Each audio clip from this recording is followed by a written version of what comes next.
Nature positive, first of all, is not a slogan, is not a catchphrase, is not an eco word like eco-friendly, nature-friendly.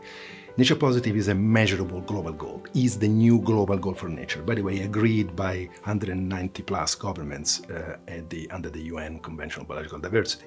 It means halt and reverse nature loss by 2030, using a 2020 baseline, and then continue to recover towards 2050. And there are four main dimensions to achieve nature positive. First of all, is about protecting more of what's left on the planet. Second is to restore what's possible, what we lost. And then there is, of course, the element of transition economic sectors, particularly food, agriculture and fishing, but also infrastructure, forestry, from nature negative to nature positive practices. But then finally, to make all this happening, we need to redirect financial flows, private and public subsidies and investments to support transitions, nature positive transitions.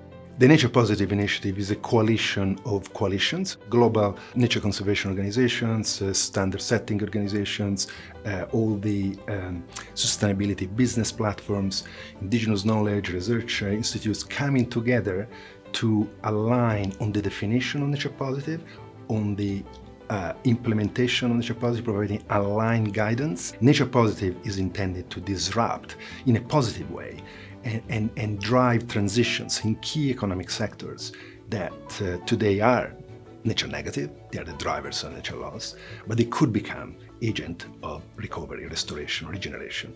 Simply because nature can come back. We have so many examples at the local level of nature, biodiversity, ecosystems, species coming back, restore themselves if given a chance. And we need to scale that up at the global level. We need to recover nature at the global level. Whole thing is not just enough. That's why it's not net zero, it's net positive.